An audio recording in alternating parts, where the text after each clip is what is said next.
Hello everyone and welcome. This is the second map of the finals in Shanghai Major 2024 between FaZe and Team Spirit. And before I start this, guys, I'd like to thank you so much for the positive feedback that you guys gave me about the first map. I rewatched it myself and I felt like there's some things that needs to be adjusted, such as me talking a little bit slower paced than the previous times. So I will try to pay attention to that. For those who come to see this video for the first time, this is a review of the game. This is not, I would call, an analysis because it will require me. It needs for me to pause the round and explain everything from the start to finish. This is more like a game where it goes fluently. I will try to not pause the game as much as I can so you guys can enjoy also the watch time. I will try to add simple informations between the rounds. I will also try to understand the thinking behind the players in each round.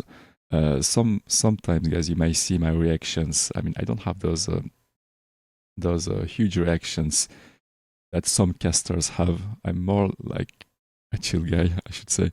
So keep in mind that I didn't watch this map entirely. I watched a little bit, I mean some of the runs, but not entirely. So for me, this is still a new map. I may be remembering maybe one or two things happening here, but overall, for me, this is completely new. So I will try to understand, also improve my own knowledge. You know, maybe try to find new smoke lineup or try to find new interesting stuff to replicate in games. So yeah, I will be sharing my all thoughts without filter. So without waiting, let's go.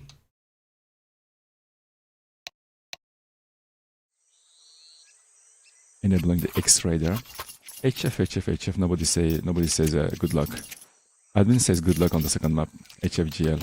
First time I see this, it's usually the GL HF, but I mean for this time it's HF and GL, guys. Maybe this is something that I should try also in my games too.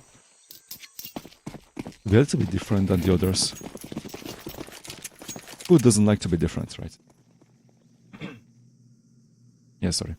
So, ooh, trying to take info on A main, and this completely destroys the rotation of the city.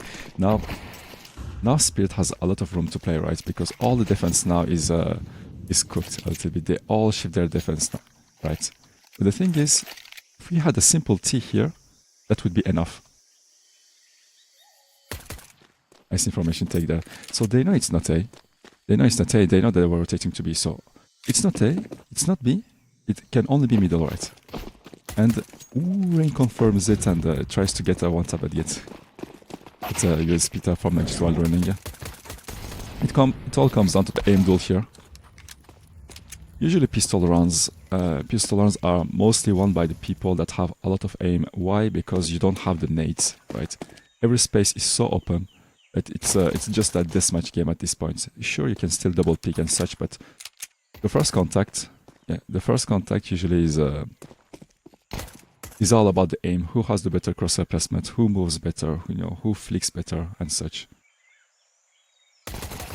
And you can see Kerrigan how he picks, you know, this angle. Like you have let's say you have a wall. He doesn't like simply shift pick this wall. You know, there's a wall here, and he picks first. He picks second. He picks third. He picks fourth. He picks fifth. You know, he goes slowly.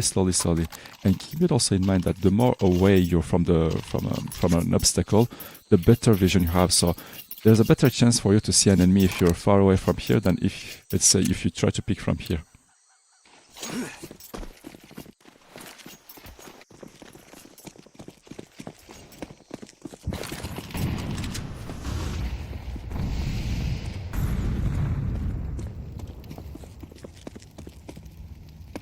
We got a casual mid take here, and what is interesting to know is that they have a set of nade combination to use there. So first you want to use an insta smoke lineup from the city spawn, and after that you want to use a close molly, and then you want to use also a nade, all right, to slow them so they can take full damage of the molly. And Frozen takes the boxes. Usually the first guy who has the spawn takes the boxes here to see if they're pushing B lane or not. So first they shut down mid, and then they try to shut down also lane. So which leaves only two spaces available for them to go: A main or B ramp. And you can shift your defense according to that. which is why I think Ancient is really important in which way? The fact that it promotes, it rewards synchronized play and the utility usage, also information taking, all the stuff. I mean, except for the first round where aim is so important, the second round and some of the other ones are so important for the info take, nade utility. You know, I mean, they could have gone for the M4 and full armor, right? But they didn't. They went for the MP9 and the nade usage, because the middle here, the most important thing about middle is the nades. If they went for the M4 and if they went for the M4 and armor, who knows? Maybe there's a one-tap coming from the deagle, right? With this angle.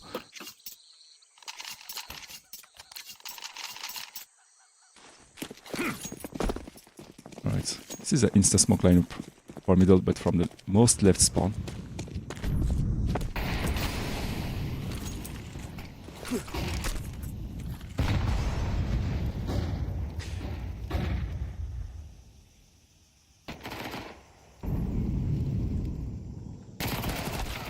He didn't expect that. Just go for the soul pick, he didn't expect that. That's a little bit... that was a little bit risky. I thought there was a flash coming there, but he shot presence in mid, and now with that they execute on A.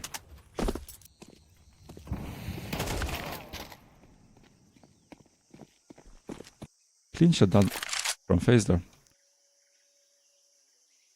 Also, I don't know if you paid attention, but the angle that was here, I mean, it was really good to isolate the enemies, you know, because first, I mean, you pick the enemy first, you get one, and you go back. As you go back, it gives you the power to isolate the enemies. My apologies. We will see this frag again, because maybe I missed something important there. His picking is really good. First, you set up your crosshair and you peek by using A or D.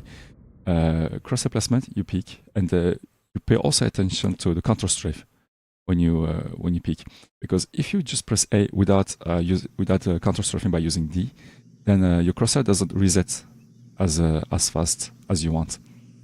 And one thing to work on your counter strafing that can be useful is using the crosshair style 3, because the crosshair style 3 is a crosshair that moves.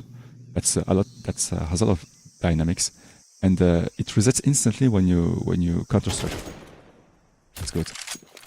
That's really good. Really well played from Magix here. He gets not only 2 frags and provokes, I mean, creates an economic damage, but also he makes them use their molly and such. So he amplifies this economic usage, keeps the AK, chooses to keep the AK. With the max loss round bonus, I mean, why not? Why not? It's a choice, right? But with 5 health, it's not really possible to do more economic damage than that, because 2 enemies are watching your angle instantly. So the chances of you trying to get a 3rd frag here is really slim to none. So with 6 HP, you don't have any resources. So it's better to save, yeah. It was a good call, but the peak here with the 5 HP is really good. And why doing at least 3 frag to create economic damage is so important, because when you have 3 cities alive, you know that at least 2 of them can drop weapon and still buy. But when you have 2 cities alive, you cannot drop for 3 person. So if Spirit wins this round, then they will also win the next round right after that. Most likely.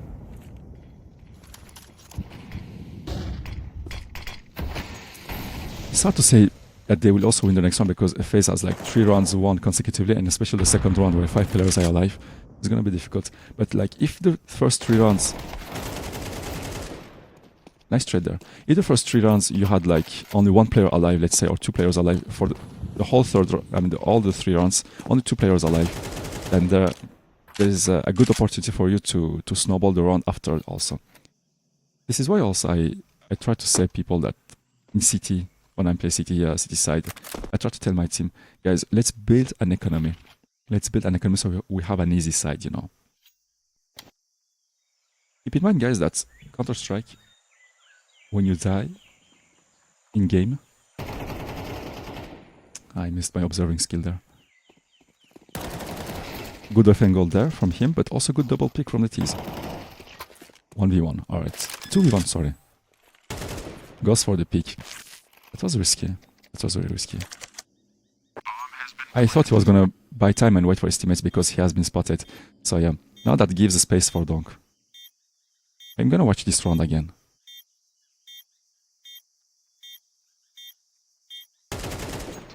Was about to get timinged, but and it's an ace. It's an ace. So I'm gonna watch his POV there. So he got the frag in cave, and they're stalling the game. They're waiting a little bit, so they're trying to see if any CT is going to make some mistakes. They're also trying to set up a double pick. They're also trying to set up a coordinated attack, so they can push and pick together at the same time. In case the CT picks here, all right. Nice trade here. Always double pick. Always double pick.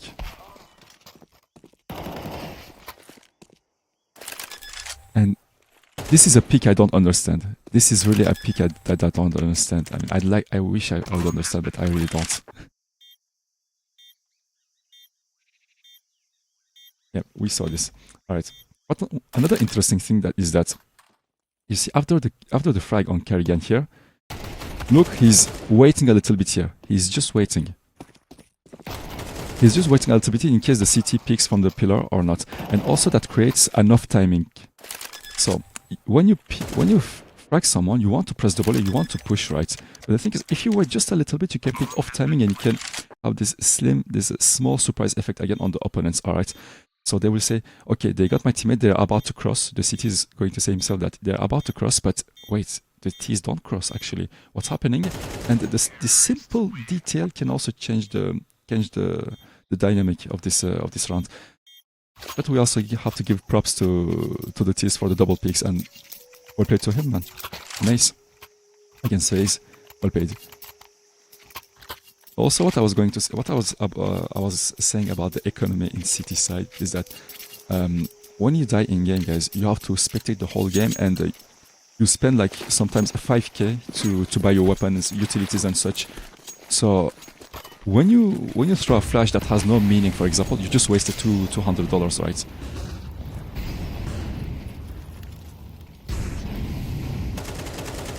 Okay, this is a smoke. This is a deep smoke for the lane take. Ooh, gets dinged. But somehow the crosshair was on him and he didn't get any damage onto him. He makes noises that has been heard, and he knows that has been heard.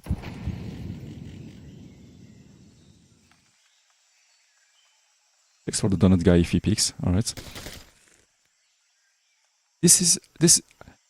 They're trying to set up a lurker there. So they're trying to put him, Zontex, in this position.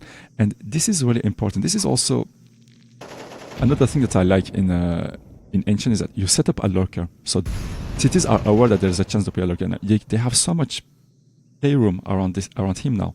And it will all come to when does he pick. Alright, Robs manages to get a frag on the control player on A.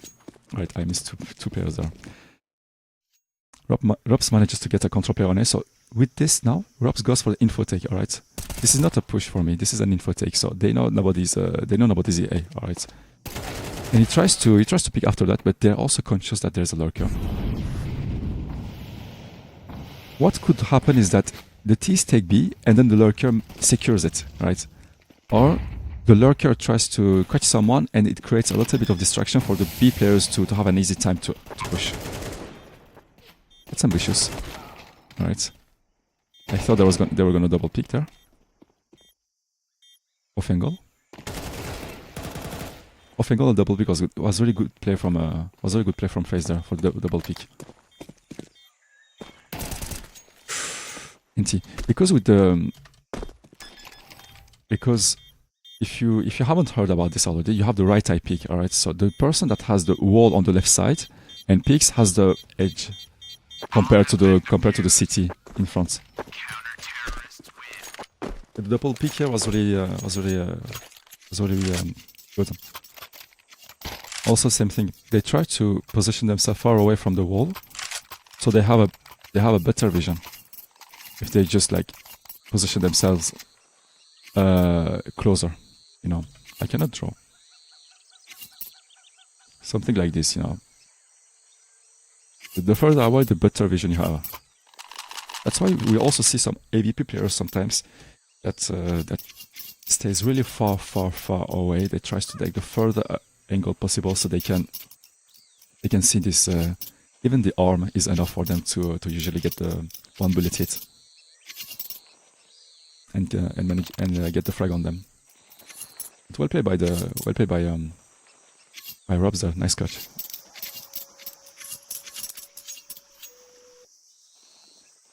With a crouch peek of Chopper also.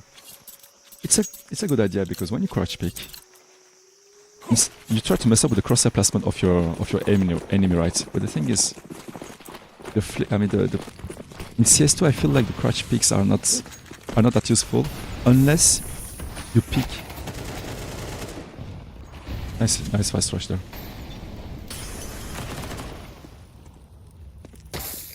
Unless you crouch peek like behind the wall, you know, behind an obstacle.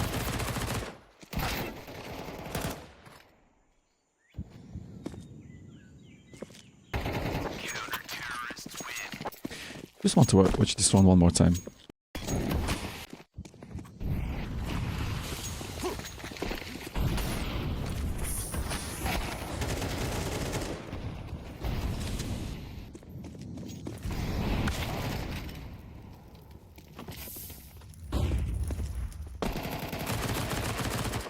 Yeah, the smoke blocked them. Good 2K from Chopper. Yeah, he stepped. Frozen made a step on CT to distract him, so his teammate could pick. That's a really good call there. He stepped, so they know about him, and that was a good play from Frozen there to bait a little bit the T, because one step is enough for the distraction. Especially this is a major final, so sometimes players can be triggered easily on those things.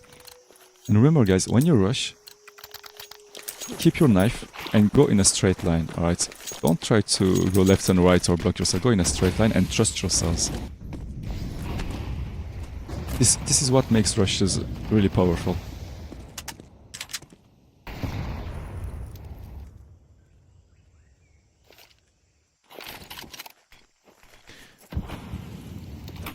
Those smokes makes the cities them guessing, so what happens with those smokes is that the T can cross the knot and he can be around here. He can be somewhere around here, and from this position you can hear rotations. From here, rotations from somewhere this area, alright? But this is a strong position there. But it's also a little bit dangerous because you might get like cleared by the donut guy at some point.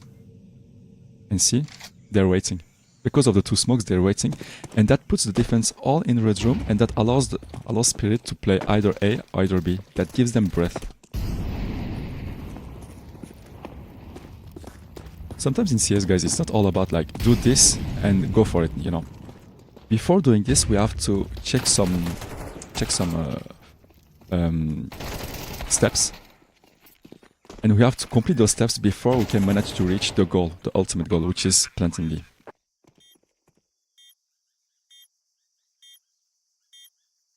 It's also a mind game in the long term, right? It also makes them guessing.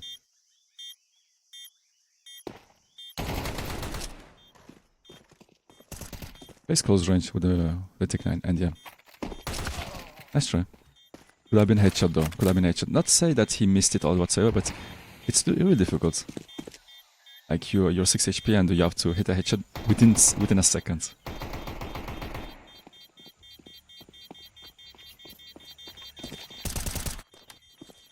Goes for the economic damage, denies a weapon, but loses his? That's not worth. That wasn't worth there.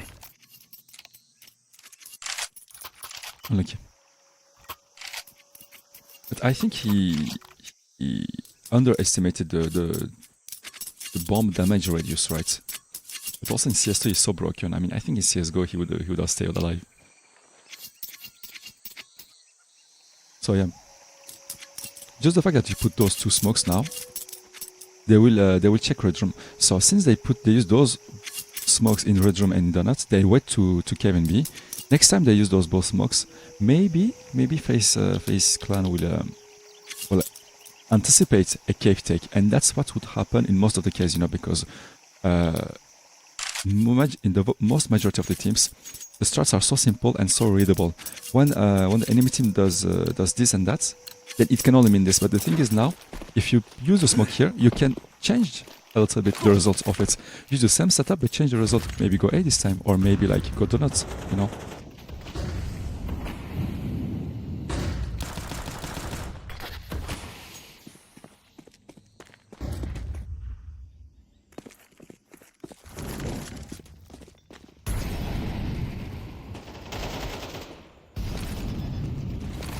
Alright. This smoke shuts down the possibility of the retake entirely. Doesn't matter if it's like 5 versus 4 whatsoever. This city smoke is very powerful.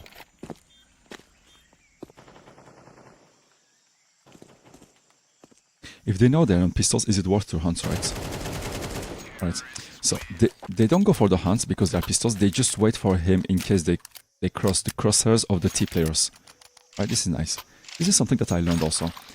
In solo queue, people would chase even cities that have pistols, and I told them, guys, keep your weapons, you know. When you chase, you make steps and you make noise, and you give yourself a possibility for the city to take your weapon without any chances of trading.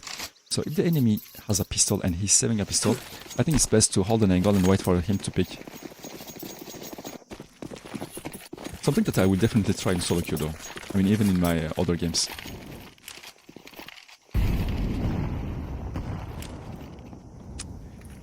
Three Cities Cave is a nice setup in an eco.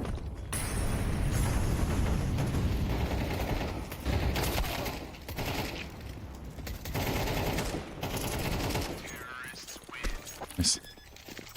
They knew it was an eco, so they stacked together as 5 and they just pushed. No lurker, no passive lurker, not a single T going anywhere else on the map. And I think that's a good idea to, you know, to stay together as a T, like stack as a 5 as a T against the pistols.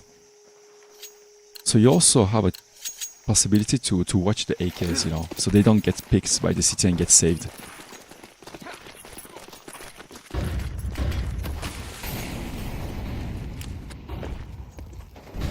So they're going for the mid take, and this is so huge. You don't want this at this point. You don't want this. You don't want the A push there.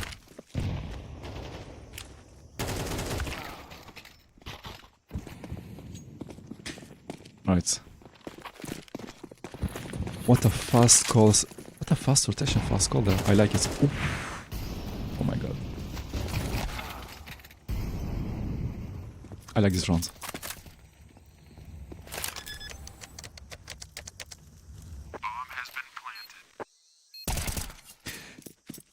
I played it. I like this round so much. I mean, they anticipated the rush there. All right, he got one here. Chopper got a carry. So that shifted the defense towards A. Wait, let's watch again this round. It's really interesting though. All right, so he got one. All right, so that should draw Brokey towards A, and only one stays mid. So he gambles here. He says, okay, there's no pushing. Only one was staying there. They're all middle. Rain is playing retake, and they know that it's not B. They know that it's not A, and the call is really fast. The call is really fast. They didn't give them a chance to stall.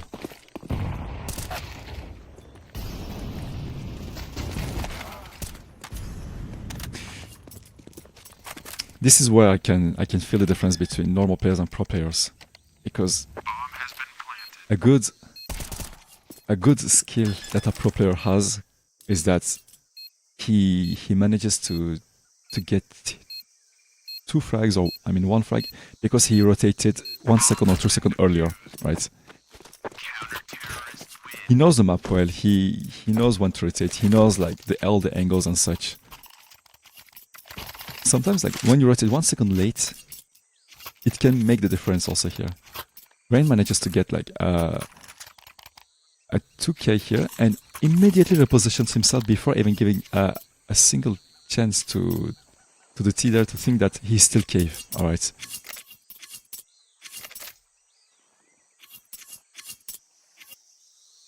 And this is something also I started to do in my own games, is that when I get a frag, I reposition myself immediately to somewhere else. Take the knife out and just reposition myself. Is this a B door smoke?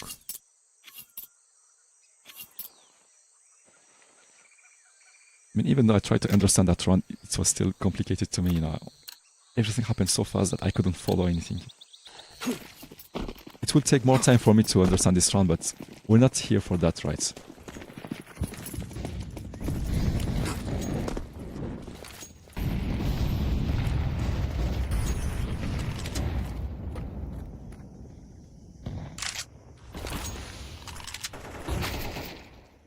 Pushing A again?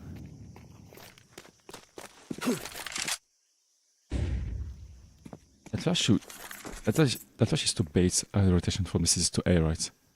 Yep. So they know it's not a... They know it's not A.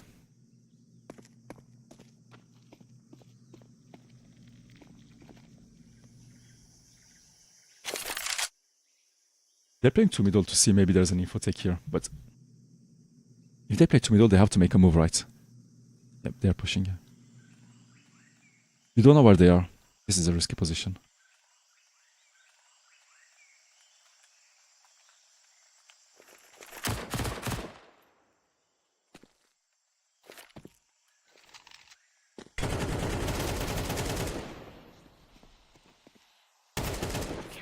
He tried to pick off timing. Again. He didn't pick immediately, he tried to pick off timing.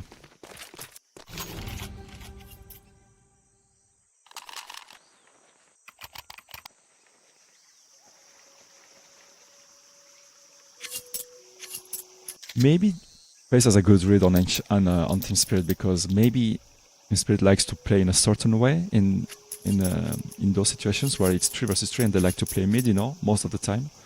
So all the analysts, all the staff members that those teams have also give them statistics about the habits of the players. So another team might like to play B when it's 3 versus 3, or might like to play A, you know. So for this to understand, I would need more data, but right now, playing mid in 3 versus 3, I try to understand what's the point, you know.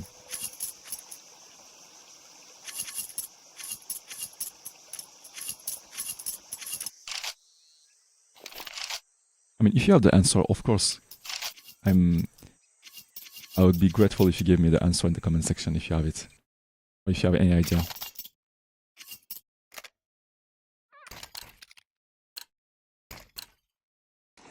Last round they drop a flash on spawn in case they rotate, so they still have a flash to use when they retake a site. Nades, alright, close and far nade, and mollies. Sprays to the smoke. Alright, now gets the info on B lane.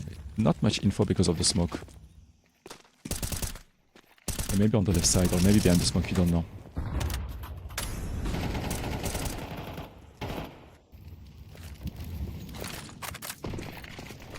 That's a nice smoke. I'm gonna use that definitely. Alright, so they know it's not lane, they know it's not mid, so they have to pay attention to A. And now, what makes this move so powerful is that now if the T's want to... Wasn't that a little bit too much? There. Wasn't that a little bit too much there, because you don't have the support from mid there to do that? I mean, it could have gone either way, right? But you don't have the mid support to do that. Or maybe you try to get a timing. But having mid support always helps, you know, or maybe a trade potential from the cave player that's, yeah, unfortunately didn't pick. I'm not saying his fault, guys. Not at all, but... What I'm saying is that since you denied all this map to the T's, they have to use utility and they have to take risks to take those areas. Oh.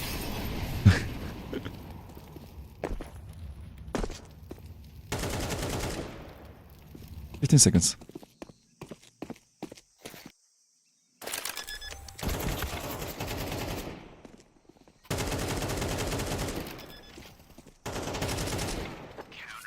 if you have only one single smoke and you have to cover from two different angles, it's difficult for you to defend, or you don't have secured that angle. It's always a nice idea to smoke the site so you can plant inside the smoke. That doesn't give you invincibility, but that gives you a better chance to secure the plant at least. And maybe have a counterplay or work around with the smoke around you, you know. And sometimes the cities shoot also through the smoke, so you can also locate them with the sound where they are. So 8-4 for FaZe. Nice one there. No. Get to the second round. I mean the pistol round of the next side.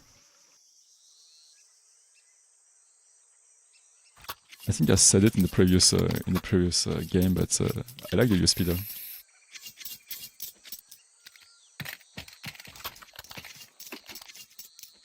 Alright, utility thrown. What do we have here? Smoke, diffusers, flash.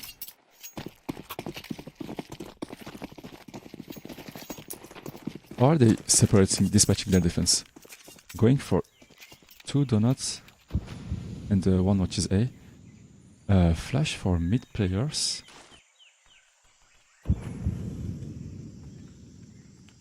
Oh, he's gonna throw the flash. He's gonna throw the flash if there are some cities.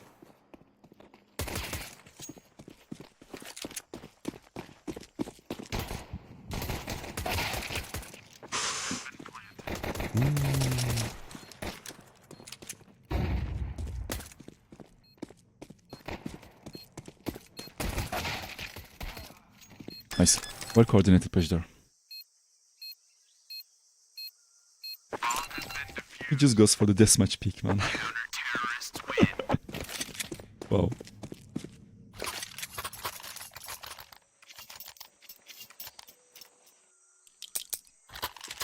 So yeah, the common strat on T side is that in solo queue, guys, I smoke red room, guys, go donuts, you know. So they put 2 players in donuts, and they had like one city ready to flash for mid around here, so they could force the trade. Even that, I mean, if it's, let's say the 5 Ts are coming to donuts, you know, even that is that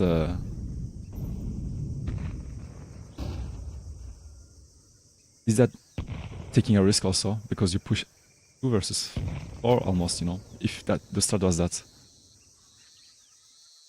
Shoulder picking to block them. Shoulder picking to block them also manages the cities to rotate on time. Okay, so buys time. Utility, the first set of utility has been thrown at 1 minute 30, which means in 20 seconds the smoke will fade and the Ts will still have time to do something. So the choice here, is there another smoke coming right now here? And this is so important, alright. This is so important. Nothing mid, at least nothing B lane, right? Nothing mid. It doesn't push further than that because there might be someone camping right behind, because 5 versus 5, guys, remember, 5 versus 5 is if you push, it's a huge risk. And they don't see anything mid, and yeah, they confirm it's safe. And now Spirit is starting to shift their defense.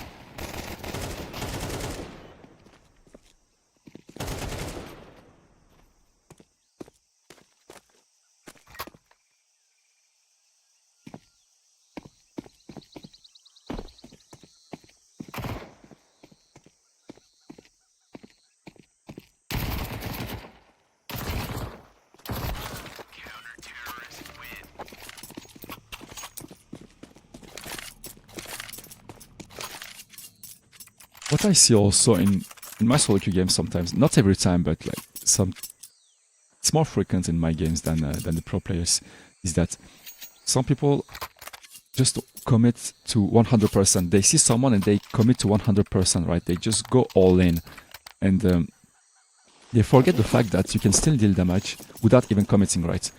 Wall shooting and pre-firing a little bit, even though if it's not a headshot, pre-firing a little bit, removing 20 HP is enough.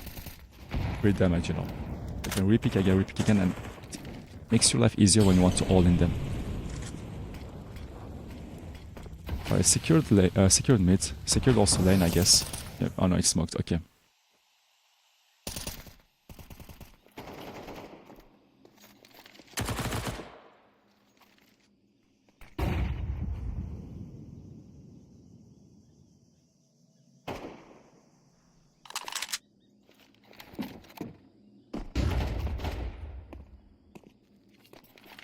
This is a good angle there. But the thing is, he goes alone. There's no trader. He went alone. They have to be so careful right here. They have to be so careful. But I mean,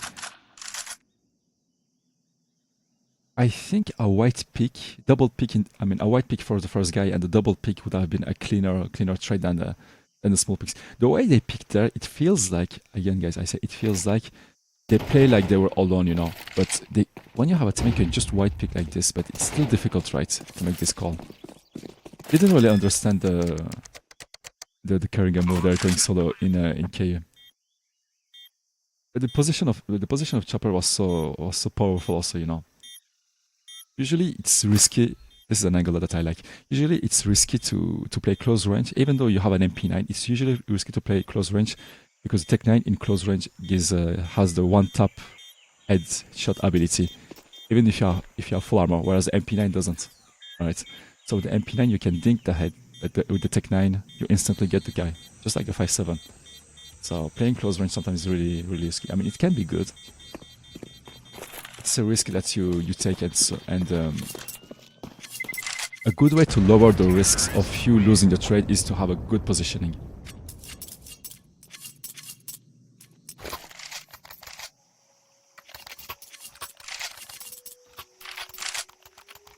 Alright, 9-6 for FaZe. Looking good so far. See, this economy is not the best. 5.7, MP9 3 times and 1 and 4 with full nades. And in the short score, in the scoreboard, yeah. If FaZe wins this round, they guaranteed also to win the next round. So winning this round is a good win condition for them if you want to win the game. Not really win condition, but get closer to there. Clears on the goal. Nice. You see the utilities now of Team Spirit. Only one smoke left, and you see the utilities of FaZe now. So, on paper, everything is on FaZe's side. Really good contact play and into execute. Really good contact play into execute. Nice. And I like the fact that he doesn't cross donuts before it's smoked. Wait for the smoke and then you can position for yourself, because you might be crossing into 2 cities holding an angle there alone.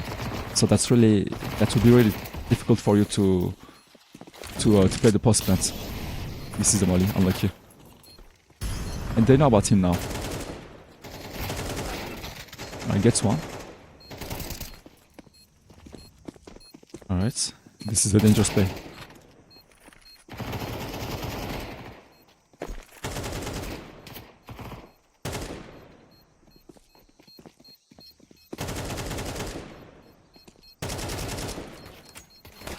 Alright. I mean, FaZe won this round, but Spirit didn't do bad. Spirit really didn't do bad. And if they retake 1 second later, Frozen would have lost his AK and his armor. So there would be a little bit more economic damage there. The round stopped before the bomb exploded. So Frozen manages to keep his AK and his armor so he can drop on the next round. But it was still a very nice round from Spirit there.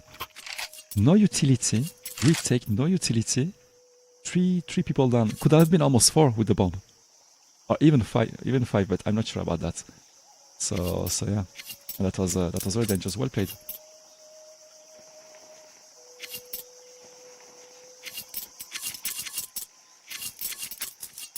I mean, even though if you lose the round, that doesn't necessarily mean that the next round is a completely new round. Now, the next round is the follow-up of the previous round, right?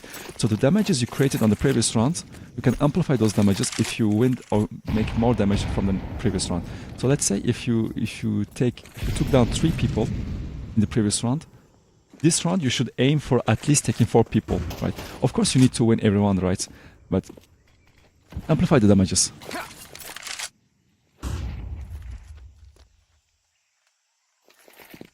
I like the fact that they move as 4 or 5. Only one guy here takes the info on B to see if it's execute or not. Oof. See that one tap again. No way.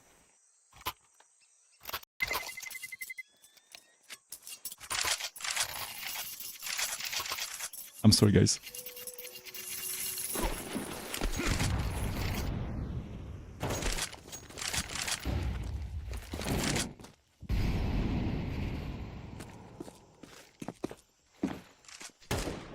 I just wanted to see that one tap again. Alright. Nice speed B there, crosshair.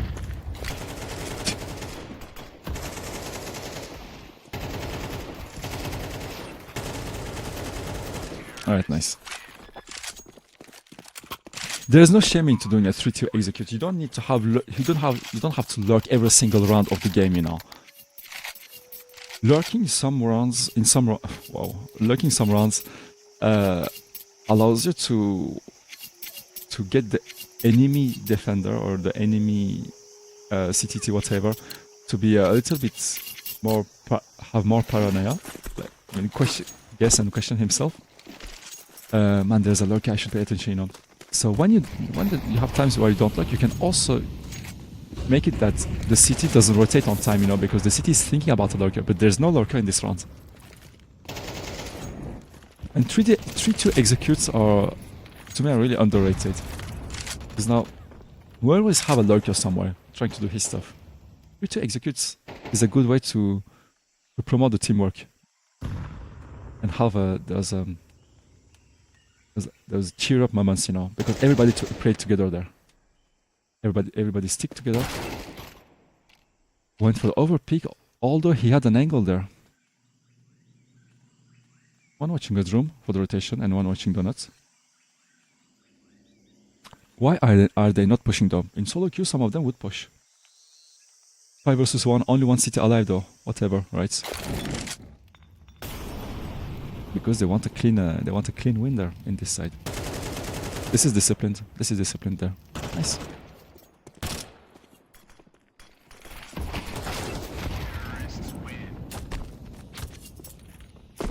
I just want to look at this one more time.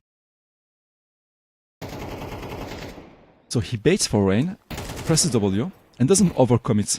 Doesn't overcommit to not lose his AK. Because if rain here dies, Chopper has an escape route until he meets Frozen on B. But still he has an escape route there. Not the safest, but still a little. And also, I'm going to repeat myself, but also maybe try to build up an economy so they can have this clean map to close.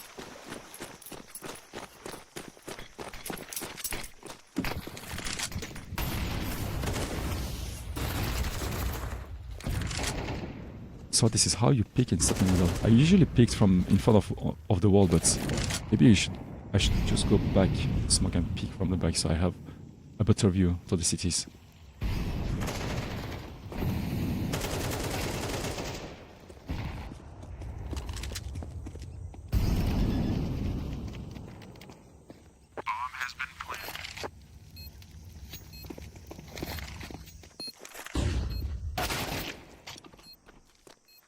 Alright. He tried. He tried.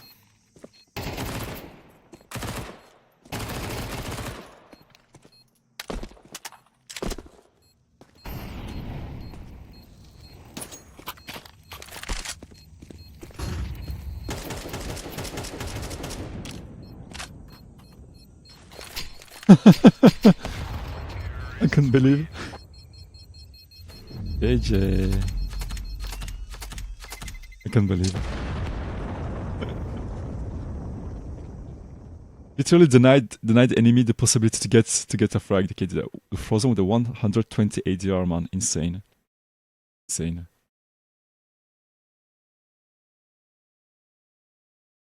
Nice, well played from FaZe there.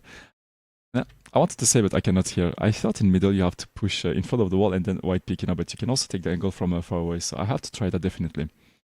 It will also deny the fact that I don't get full damage from the nade, maybe. So yeah, this was my review, guys, on the second map of the major finals between FaZe and Team Spirit.